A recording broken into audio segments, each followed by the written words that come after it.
Kruttappa and welcome to my channel, which is Complementary Economics. And today's concept is national income accounting, one of the concepts. Before this I have already discussed a couple of concepts, and today's concept what I have, this is one of the 6-mark question and at the same time it is one of the 4-mark question. 6-mark question in the sense they have asked one of the board exam question, which is you have to explain the 3 limitations of national income which is connected with the national welfare. And the second question what you have for the 4-mark, that you have to explain only externalities. So there are 2 questions which I am covering today. So almost 10-mark oriented video this will be. And right now let me start with the question by first point. The heading says limitations using GDP as an index of welfare of a country. Whenever we count national income, we think that is an indication or index for national welfare. What is welfare? Welfare means it's a satisfactory kind of a situation. It's a situation where everybody is happy by purchasing a lot of goods and services. They are very much happy. Their well-beingness is really to the core. That situation is called welfare. So, few of the people, for example, A.C. Pigou, Alfred Marshall and J.R. Hicks, they are the 3 and couple of economists, they said it, the relationship between national income and the welfare of the country, they both are positively related. The national income, at the same time the national welfare, which is in short welfare, they both are interrelated, positively correlated. How positively correlated? If national income is going to increase, each and everybody's income is also going to increase and they are able to purchase so many goods and services. If they are able to buy so many goods and services, their life will be very happy, they are very much satisfied. That situation will be connected as a welfare. Yes, true it is that if national income is increasing, if people are purchasing more and more goods and services, their life is very happy. So definitely we can consider that as a welfare. So that's why we said national income and national welfare, they both are positively correlated. Is it positively correlated every time? Is it the relationship between the national income and welfare all the time it is positive? No, it is not. So that's the reason why we say for the national income it is not the index of the welfare. All the time we cannot say that welfare to measure anybody's welfare, national income can be the index. The reason we have few of the limitations. So let's see what are the limitations we have. The first limitation which we have 3 limitations as I said before. The 3 limitations, the first one is inequality in distribution of income. The second limitation is non-monetary exchange, and the third limitation what you have, that is externality. So let me come with one by one. So let me go with the first one, inequality in distribution of income. So if national income is increasing, if it is equally distributed to each and everybody, so then definitely it is a welfare. So then even I will say that national income is going to increase, welfare of people also going to increase. Even I'll agree in that case. If national income is increasing, but the national income which is called as a GDP, if GDP is not shared between the people equally, if unequally distributed, few people are getting maximum share of GDP, few people are getting lesser share of a GDP, in that case, few people will become rich and few people will become poor. The rich people, they are going to enjoy all the goods and services and they are going to be very satisfied. So yes, for them it is a welfare. What about the poor person? The poor person who is having a share in the GDP, very lesser one, unequally distributed, he is having very lesser part of a GDP, his satisfaction, his welfare, it will be less. It is unequally distributed.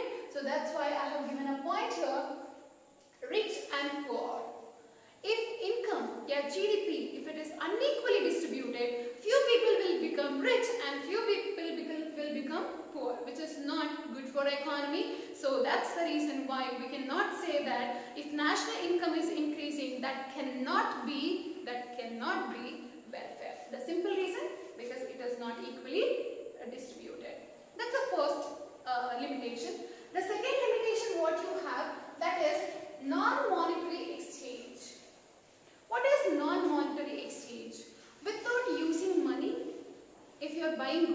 services. If you are happy, we are not exchanging any of a medium of exchange, so then it is called non-monetary transaction. Yeah, non-monetary exchange. In this case, lot of NGOs, lot of NSS students and charitable institutions, they are not exchanging any money. For an example, NGO people, whenever they are going to serve people, the people who are poor, they do not have the parents, the people who do not have any guardians, they are bringing them and they are serving them, they are keeping their life very good by giving education, by giving employment opportunities. Yes, this is a welfare. Keeping anybody good, bringing anybody out of poverty, serving them, definitely it is an economic welfare. But are they getting any kind of money? The NGO, yeah, NSS students by cleaning, by keeping the city clean, charitable institutions, they are serving the people. The people are happy. We can say that it is a national welfare. But money is not related with that. Because of that, GDP is not increasing. So that's the reason here, welfare is increasing, but GDP is not at all counted. Again, we can say that they both are not related with each other. GDP is not at all there, but people welfare is happening. So that's a case where we can say again, this is a second limitation, non-monetary exchange.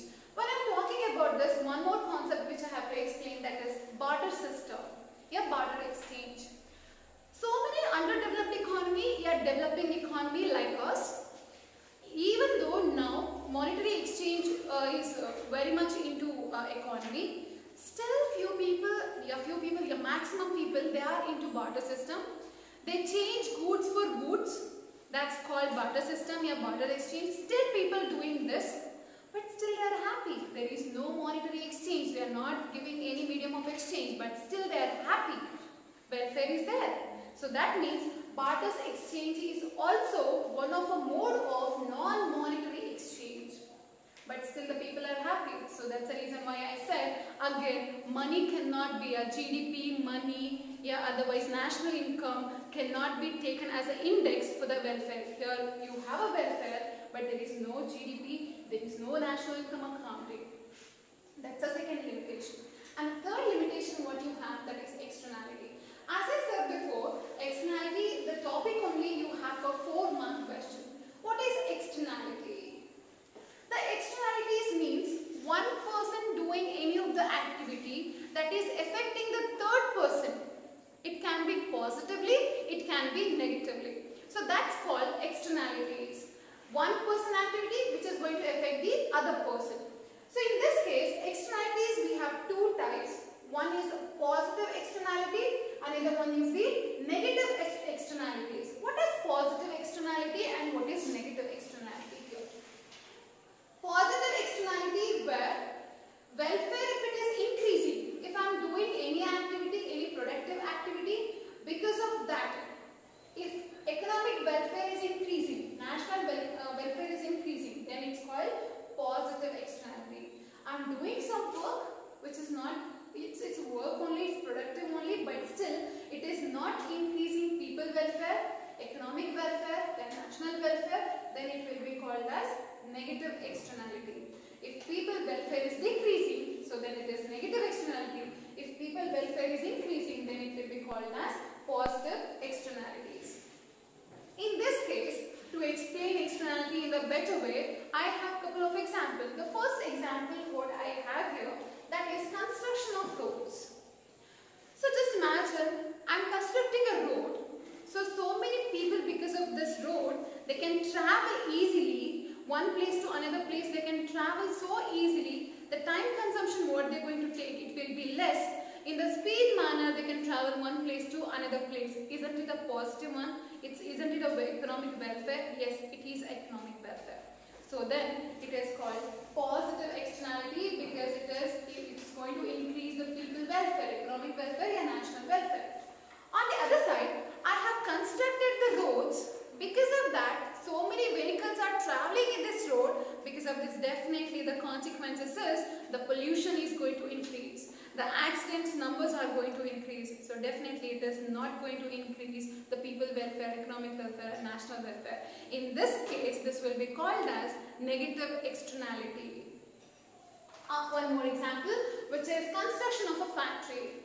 So I'm constructing a factory. Because of that, I will be giving a lot of employment opportunities. Thousands, hundreds together people are working under me. So because of that, they are getting employment opportunities. They are getting good income. Their standard of living is going to increase. They are going to enjoy all the goods and services. Yes, then it is positive externality. On the other side, if you ask me what is negative externality in that, when I'm starting an industry, the polluted water which I have in my industry, a factory, I'm releasing that to a nearby river. If I'm releasing that water which is polluted in my industry, which is a chemical one, that is going to flow to a nearby river, so then the fisheries, the species what we have in the river, that's going to die. Because of that, the people who are dependent on fish, like fishery people, they're going to lose the job, they're going to lose their livelihood, they're going to struggle, they're going to get into poverty again. So this is negative externality. So this way, whenever we've taken an account that always national income is going to increase, it is going to bring too much of welfare in the country. Yes, it is true. At the same time, we have lot of limitations to say that they're positively not related. Yes, but we cannot say that all the time we have to take national income as a national welfare index. It is not the possible thing. So thank you so much. I'll be meeting you guys with my next video. Thank you.